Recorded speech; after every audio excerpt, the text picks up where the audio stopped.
I remember last year you being somewhat encouraged that you all competed with Penn State. Is that correct? And if so, would you go back to that performance? Well, I mean, we didn't compete for a half. We competed in the second half, but we didn't execute. We didn't play well enough to, to put points on the board. I don't think we scored a touchdown up there in recent memory, so we're going to have to play a lot better. We're going to have to play a lot better.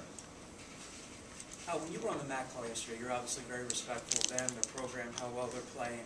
How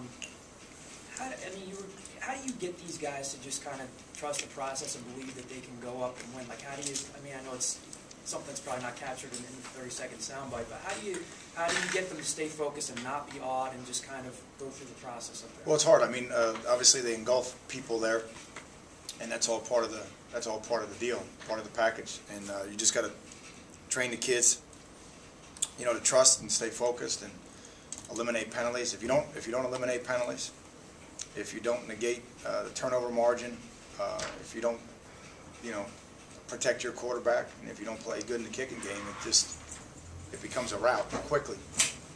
So I think it's easy for anybody to see the formula for disaster. Now, fixing the formula is another thing, and that's really what the challenge is. And try to get them to play one play at a time and not lose momentum in the game because one play becomes 4 or 5 plays. So that's the trick, and that will be the challenge. What's your approach with their minds out? Do you not even deal with it and just say, worry about the play, worry about this play, worry about what the strategy we're trying to do, and forget about everything else? That's it. It's always been that. It's going to continue to be that. As a football program, we appreciate everybody covering the game and being here today, but it's not going to change. Your storyline changes, but I'm hoping that our foundation, our core values, are stronger than all you guys that are in here today. That's what I'm hoping. I'm hoping they're not, reading it. I'm hoping they're not watching it, because I don't, and my wife doesn't let me, and that's it. I mean, I just don't deal with it. So, again, I mean that respectfully. It's about the process, and it's about executing, and nobody's done it better forever than the team we're playing. How much does beating a team like UConn, though, especially the way you did in the fourth quarter, do for their confidence level going up? Like you said, last week was a step up. Now, yeah. Now you're taking another step up. Yeah, I mean, this is the ultimate step, obviously. Because they don't lose at home, and they're going to Rose Bowls and winning the Big Ten and beating teams like LSU and all that. So, I think we hopefully gained some confidence from last week. But to be honest with you, Mike, I think we had confidence going into last week. I really did. I think our kids knew that, we were good enough to win last week. And I just hope we can keep confidence going into this week. That's going to be the key.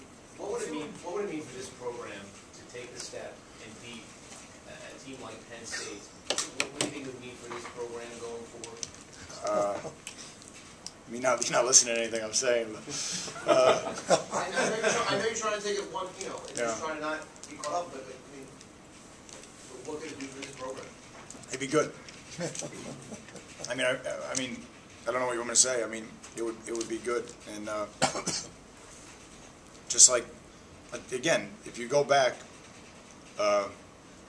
13 months ago, everybody was wondering where we were as a program.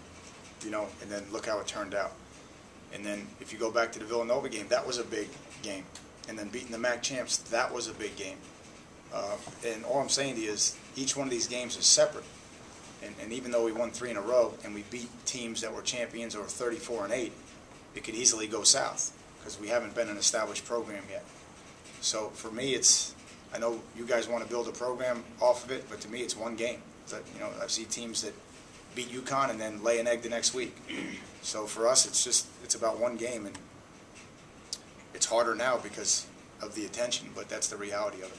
Coach, I don't know if it's me, but in the first 3 games, the defense has played a lot different in the second half, especially in the fourth quarter than it had in the other previous 3 quarters. And I don't know if that's by design, or if the switch goes on, or does Mark hold something back and then say, okay, guys, let's go? No, we're not holding anything back, I promise you.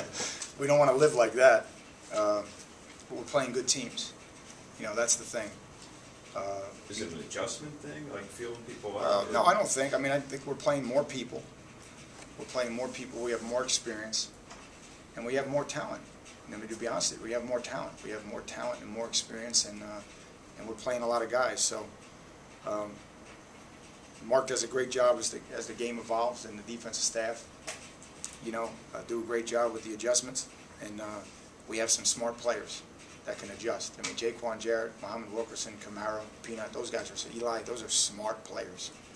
And when you have smart players and they can adjust and are disciplined, then good things can happen. And so good things are happening late in the game, but when you play these kind of games, that's how they're going to be. It's not going to be easy anymore. As a follow-up, does this week, though, does the intensity have to be established a lot earlier because of the environment and the opposition? So I just disagree with you. I don't think we weren't not intense. I think we were intense, but we're playing good people. We're playing winners. That's the hardest thing to teach anything in sport, is as a team to win and to win consistently. And the first 3 teams we've played have been winning consistently over the last 3 or 4 years. So they don't just come in and hope things go well. They come in expecting to win. And so sometimes that battle goes back and forth, and I think our kids are learning that there is an ebb and flow there. There is a punch and a counter punch, and so I don't think necessarily that we're cranking up the intensity. I just think that all 3 phases are counter punching a little bit.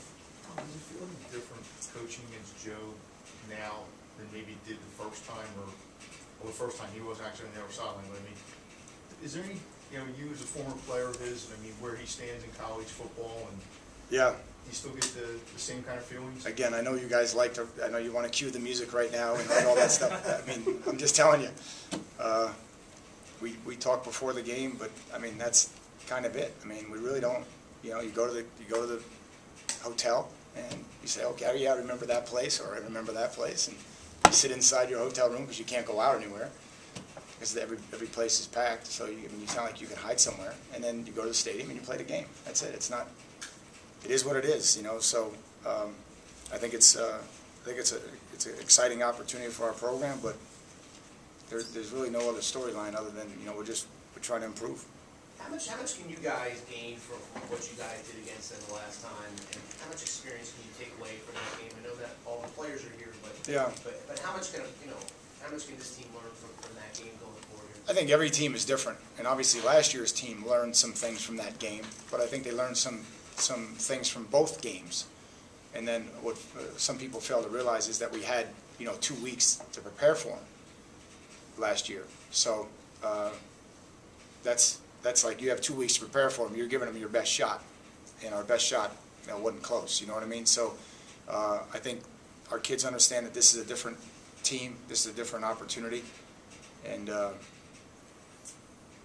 we're really not referring to last year's tape much on either side. We're different on offense, we're different on defense, and certainly they're playing with different people too. Do you feel like you do have some of the peer, you talk about peer leadership a lot, do you feel like you have some of the guys who have been up there before?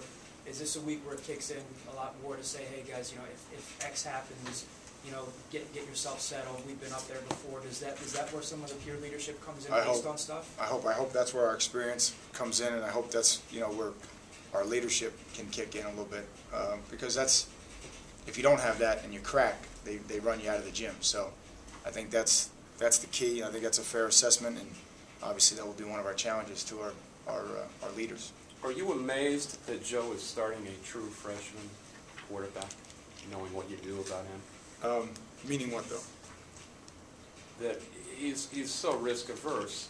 He doesn't ever want to be in that situation. When he did it with Tony Sacchi, he only did it because he really had to. Now he recruited Coach D'Onofrio, you know that, right? Yeah. So that wasn't quite risk adverse, but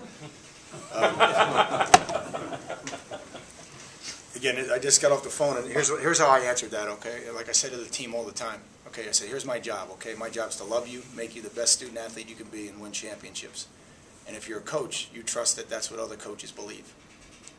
Really, if you're a coach, you trust that's what other coaches believe. So for him to start that kid, he thinks that kid gives him the best opportunity to win.